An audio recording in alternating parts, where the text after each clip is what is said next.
तो अडवाणी जी ने क्या बताया था अटल जी के बारे में। अडवाणी जी ने ऑफ द रिकॉर्ड बोला था और आज मैं इसको ऑन रिकॉर्ड कर रहा हूं पूरी जिम्मेदारी के साथ। उन्होंने बोला अटल बिहारी वाजपेयी को ऐसे पकड़ा था पुलिस ने जब उनके सहायक ने बोला कि अटल बिहारी वाजपेयी, उन्होंने बोला अंदर चले, ऐसे करके बोला था। और ये मैं हार्ड फैक्ट बता रहा हूं आपको। लालकृष्ण अडवाणी के साथ क्या हुआ था मुझे बताने की आवश्यकता नहीं है।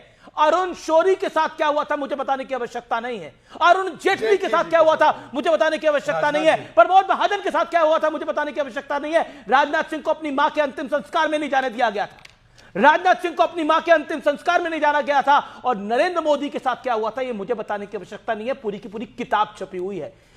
आप कुलदीप नैयर से जान सकते हैं, समझ सकते हैं, उनको पढ़ सकते हैं क्या कुछ हुआ था।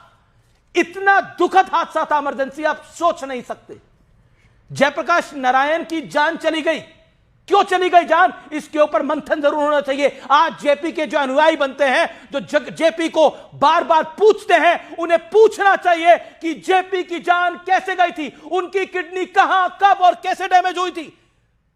जयप्रकाश नारायण के कमिटी में बात कर रहा हूं। देखिए बहस बहुत हुई होंगी, लेकिन इमरजेंसी के 50 साल बार बार याद करने के दिन है, क्योंकि इमरजेंसी ऐसा काला अध्याय था इस हिंदुस्तान के ऊपर जो कभी किसी ने नहीं देखा। और ईश्वर ना करे हिंदुस्तान को दोबारा ना देखना पड़े। आप बड़े सारे फंडामेंटल राइट्स की बात करते हैं। I am talking to young people. मैं इस देश के युवाओं से बात कर रहा हूं और इस वीडियो को टाल ठोक के शेयर करिएगा।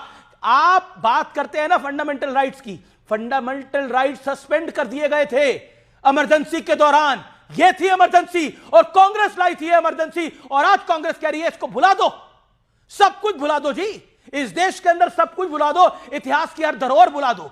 भुला ही रखा था, प्रभु राम को भुला रखा था हम लोगों ने, भुला ही रखा था ना प्रभु राम के मंदिर को कि नहीं बनेगा। हम स्वीकार करके बैठ गए थे कि नहीं बनेगा। 370 को भुला ही रखा था। इसलिए मैं बोलता हूं आज के शासन को भी यह याद रखना चाहिए। मैं आज की सरकार को भी बोलना चाहता हूं कि इमरजेंसी को तो याद रखना भी चाहिए और आज की सरकार को भी सचेत रहना चाहिए कि अगर कुछ गलत हो रहा है तो गलत को मानना चाहिए और जिम्मेदारी से मानना चाहिए। शहजाद पूनावाला, क्योंकि इतिहास नहीं भूलता। आप भूल जाओगे, मैं भूल जाऊंगा, निगत अब्बास भूल जाएंगे, लेकिन इतिहास याद रखता है हमेशा।